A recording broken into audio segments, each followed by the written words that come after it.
Today we have the opportunity to do a men's event at really it's a gathering of churches here in Stuttgart, Germany, which is really cool for us. We have the opportunity to do this from time to time in the United States. Over the last couple of years, I don't know how many of these men's events we've done for churches, but this is the first time internationally.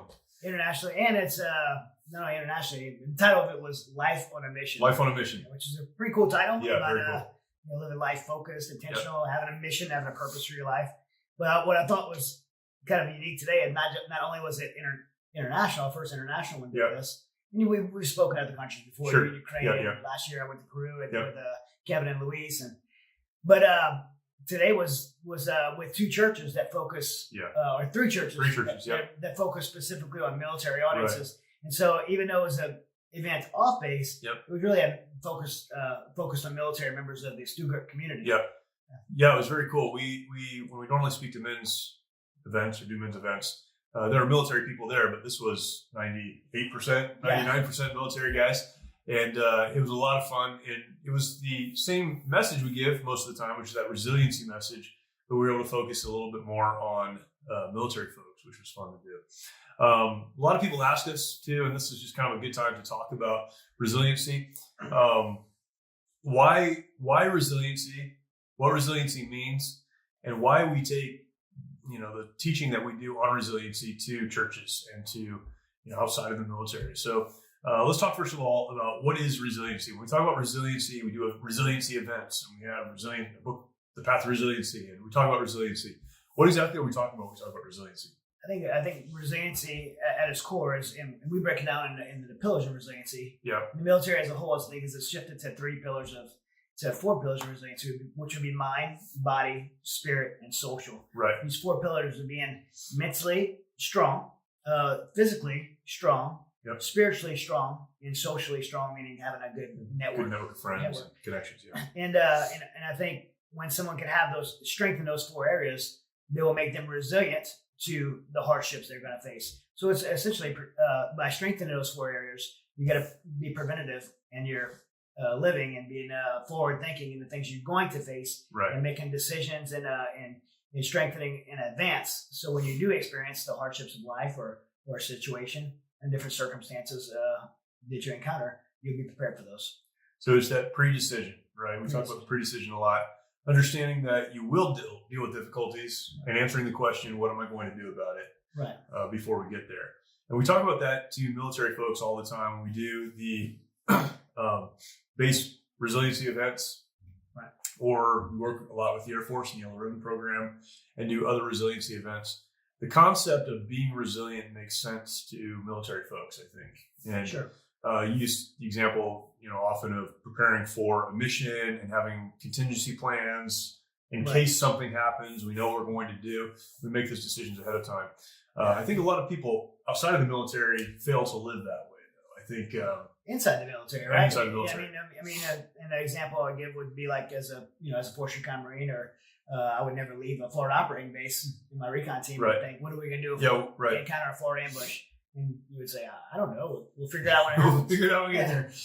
Of course not. We know exactly what we're going to do. We know the exact immediate action drill for that scenario. We rehearse it hundreds of times. That when that happens, we're able to react exactly what we were trained. We thought about that in advance. We prepared ourselves. So we're able to be resilient to that attack and overcome and succeed and find victory. And we do that. I think military, for sure, and outside of military professionals, I think we're able to do that all the time in the professional workforce, whether the profession is military or not. But where we fail to be able to do that is in our personal life. In life, We often fall short in that. Yeah, it seems like often people are surprised when hardship comes into their life and then they're derailed. We've had this conversation before, but sometimes people talk about, because of this event in my life, because of this loss, I lost my faith. They'll use phrases like that, right? I believed in God, I trusted in God, but then something happened and I lost my faith. Or people will talk about, because of this trauma, I lost my way, I'm on the ground, I don't know how to get back up, I don't know how to get over that. They'll say things like that, right? And we understand and acknowledge that hardship comes, but acknowledging that hardship will come before it does is the way that you don't allow that to knock you down so hard that you can't get back up. We're all going to face hardships in life. Right. The question is how we respond to those hardships. And the very best way to always respond is in a way that we've thought about and predetermined in advance. We don't wait till the moment of chaos to decide what to do in the moment of chaos. It's the worst time to decide what to do is in that moment of chaos. You know, the world's falling apart around you, and now you're going to decide what to do. You're going to make the wrong decision. You're going to make the wrong decision. Yeah. You should have thought about this in advance. And, I mean, that's not always, we don't always have the luxury of that. Sure.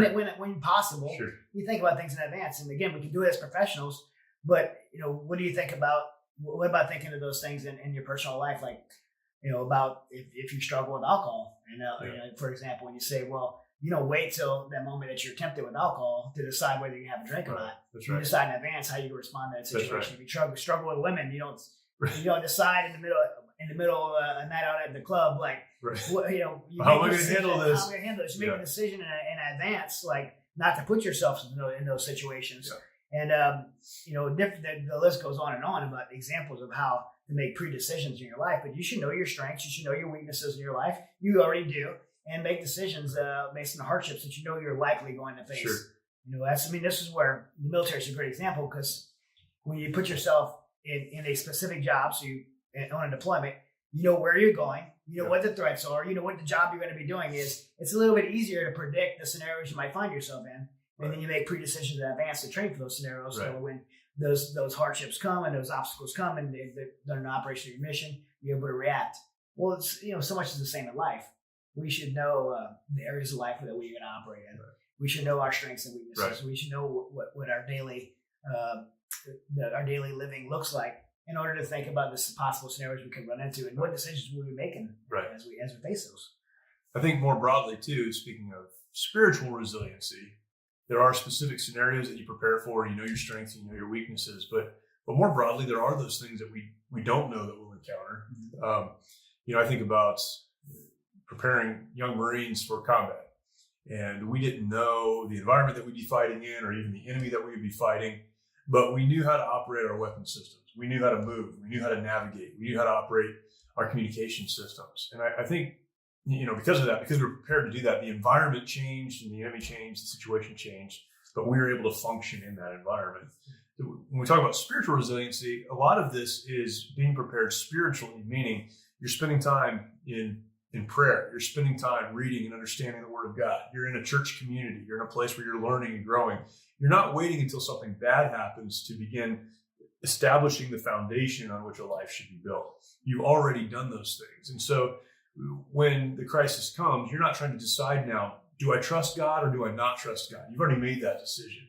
You don't try to decide now, where in the Bible does it talk about how I need to deal with this? You've already been engaged in that. And so you have the tools you need to deal with whatever situation it is that comes up. I also think on a practical sense, on everyday living, spiritual resiliency would include moral living and the choices we make every day. And the Bible has instruction for that. That's right. So as we face temptations and different things you may face in life where you have to make choices, the Bible gives a very clear model of what those choices look like. And so the more you're studying the Word and understanding the life and the way God intended us to live, then we're able to have those answers to those questions and make an advance as we face different obstacles. And a good point you mentioned about spiritual resiliency, because a lot of people ask me this, and even surprisingly chaplains have asked me this. I'd say, hey, we'd like to come and speak on base and do a resiliency event. And I'll ask the question, well, do you want me to do a resiliency event or a spiritual resiliency event? Like, well, what's the difference between the two, a resiliency event and a spiritual resiliency event?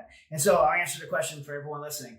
The difference between a resiliency event and a spiritual resiliency event when we do our base is one, the military can make everyone go to a resiliency event. Sure. So we get kind of a mandatory participation audience. In a spiritual resiliency event, that would be one that is because the military is a place where people could choose to participate in faith-based functions. They'll be have the option to go, and we're okay with doing either. Sure. But the difference of what it looks like when we present it is a spiritual resiliency event will just be focused on that one of those four pillars of spiritual resiliency. We'll talk more specifically on that. A resiliency event doesn't exclude faith, but it covers all four pillars of resiliency. And so I think a lot of times people think when we speak in the military, if we're either doing either or, like we're either doing a spiritual resiliency event or a resiliency event. But the truth is, both of them would comprise of spiritual resiliency. one would be more focused, one would be that broader spectrum of mind, body, spirit, and social. Right. And so I don't think there's ever been a situation where we've been able to speak to the military and talk about resiliency that we haven't been able to talk about the importance of spirituality and your strength and your preparation for doing the work that we do in the military. We talked about this a little bit even today, but your life and with that, your preparedness for the future needs to be built on a spiritual foundation. That's right. So to try to talk about resiliency without addressing the spiritual aspect of that is really, it's a circular conversation, right? You'll never come to a point because you can't build on something other than your spiritual life when it comes to resiliency. Not only is it a missing leg of those pillars, missing leg on that stool that's going to come toppling over. I think it's for me, it's the strongest leg. It's the strongest leg, right? Without that leg, everything else falls short. If you rely on your mental toughness, there's going to be days that you're not motivated, you're not mentally strong. Sure. You rely on your physical toughness, well, one day your body's going to fail. Yeah. And if you're not relying on your social network and other people are going to let you down. Even good people are going to let you down. Because they do that sometimes. Yeah. Because they're human. Right. And however, when you have the spiritual strength, if you serve the God that I serve, right, and believe in the faithfulness of God, then that spirituality and spiritual strength will never fail you. That's right. I think about I was thinking about this as we were talking. The concept of preparing ahead of time for something bad that may happen. So I think there's two things. One, when we talk about spiritual resilience and we say you need to be in the Word, you need to be in prayer, you need to be in community, you need to have these things as an active part of your life. We can give the idea that we're saying you need to do those things because someday life is going to get bad and you're going to need those resources. Well, first of all, you need to have a relationship with God because He's your Father, because He loves you, right, because the best life that you can live is a life really in communion with Him and walking with Him. So this is not, I'm going to be a religious person so that I can handle hardships. Right. No. Right. But if you are in communion with God, if you have the relationship that He's created us to have, then you will be spiritually prepared for those hardships and those difficulties. So that's one thing. The second thing I think you can take away from this conversation is, man, it's such a downer life. I'm always preparing for something that might happen. I'm so afraid of what might happen that I always have to prepare for it. And so it's like a very scared life. I'm living afraid. But I would submit that being prepared removes fear, right? When you train a Marine to engage an enemy, the level of fear that he encounters when engaging an enemy goes dramatically down. If he's been trained well, he knows what to do, he knows how to engage that enemy, and he knows he can win. If a guy finds himself in a firefight with an enemy and he's never been taught how to use a weapon, he's always been told, like, hey, it's going to be fine, figure it out when you get there, the overwhelming fear of not knowing what to do has got to be debilitating. I'm sure. I didn't think about that, like, as you're talking, like an MMA fight. Yeah. Like, when you do everything right and you put everything in your camp and you train hard, you eat right, you've done all the hard work, as Randy Couture would say, the hay's in the barn. Like, and now you did your way in, it's time to have fun. Like, you actually walk into the competition like, man, there's no way this guy's going to beat me. There's no way he trained as hard as I did. He didn't have, this camp. He didn't have this team. Like, I'm going in there, I'm going to have fun. The fight part's going to be fun. Right. You don't do that, and you're going to get locked in a cage with another professional athlete. Right. Like, that can be pretty terrifying. Yeah.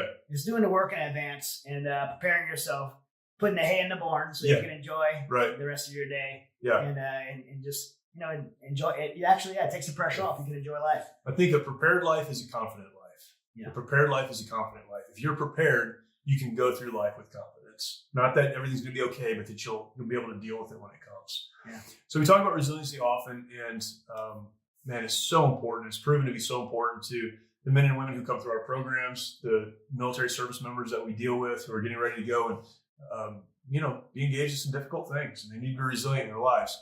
A few years ago, I don't know, maybe 3 or 4 years ago, right? I'm not sure how long ago it was. We were asked by a church to come and do a resiliency event. Yeah. And that was a different thing. We started kind of talking about that and trying to figure out how does that fit and does it work. I think one of the conclusions that we came to in that process and why we continue to do these and why we're in Stuttgart, Germany doing a spiritual resiliency event for a group of churches is because we've come to understand, and I think maybe people are smarter than us, they get this, but it took us a while, that traumas and trials and difficulties and the obstacles of life and the brokenness and the hurt, that is not reserved for people who serve in the military. Right. That people who haven't served in the military also need to understand resiliency and be spiritually resilient people. And so we've had the opportunity now to share this message and this truth with hundreds of men through local churches. Yeah. People who are trying to understand how they can live spiritually resilient lives. And I think it's been a little bit surprising to me, but in a good way, how much the message that we share connects with guys who've never served, even today, in a church that is primarily military. Sure. Having a guy come up and say, "Hey, I've never served in the military. I'm here as an employee. I speak English, so I go to this church. But man, everything you said connects with me." Right. Because it just does. Yeah. Because we're all struggling. Culturally, right? I mean, we had a German police officer. Yeah. In there today. Yeah. And just, I mean, truth has no cultural boundaries. It doesn't. That's right. And it was really, really good experience. I was thinking today, like, how we got to where we are. Well, first of all, when we started, for those who know the history of Mighty Oaks, when we first started Mighty Oaks, the very first session, we were targeting not active duty military. We were targeting veterans. Right. We were looking at people who were out of the military. We knew that the suicide rates at the time were 22 a day, and 1 was on active duty, 21 was off of active duty, so the veteran community. Right. So we were really focused. We thought where the problem was, and that's kind of our initial thinking was, where's the problem? The problem's when guys get out, and so let's focus on the veterans. And then really quickly we said, well, man, kind of getting left of the bang, that's the military term, right? Getting left of the bang, and getting the front end of it. We're like, if we get a little closer, so we get guys as soon as they transition out, we're going to be able to be more of a help. Right. And then as we worked with those guys, we're like, well, let's get them while they're starting active duty before they transition out, because that'll be more of a help. And they kept moving left and left and left. That's and eventually, we had the Wounded Warrior Battalion at the Marine Corps, and then we're like, let's get them before they go to the Wounded Warrior Battalion at the commands. Yeah. And then, hey, here's a thought, and we're slow learners. Because we're not smart. How about we get in front of the incident, in front of the incident, try to put ourselves out of business, to never letting folks run into this crisis by going and having traumatic events occur in their life, and then not knowing how to handle them. So let's get on the front end and on the resiliency side. Yeah. And that's what resiliency was, that preventiveness for us, and became a very intentional part of our program. I think when we realized that, it's really a Mighty Oaks effort. I wouldn't say split, but definitely fragmented into one side being post-combat trauma or post-traumatic event, which would be our legacy program, and the other side being resiliency, which would be preventativeness. And we've had, since we've been intentional about that, we've had some amazing doors open. For those who hear me talk a lot, you know that I love, one of my favorite things to do is go to Marine Corps boot camp. For 4 years now, every quarter we've been able to be at Marine Corps boot camp, which is every cycle, and speak on to the recruits specifically on spiritual resiliency at MCRD San Diego for boot camp, and speak to all the recruits and provide resources to them. And so many commands. I think right now we're at a rate of about 20, it looks like about 25 events scheduled this year for resiliency events on different bases, and spiritual resiliency events. In 2 days, I'll be while I'm still here in Stuttgart, Germany. I'm going to go to Marine Forces Europe, Marine Forces Africa, and speak to the Marines and sailors there on a spiritual resiliency event. Going back home and be back at Marine Corps boot camp, doing it again, and so I love it. I love getting to do that. I love getting to talk to people in advance. You never know. We've spoken to a lot of people. We're at well over 100,000 people we've spoken to on the resiliency events. We've distributed over 70,000 of our books, Path to Resiliency, for free to the troops and doing this. It's something I really love to do. And but how do you measure success from preventativeness? How do you measure success from resiliency? Right.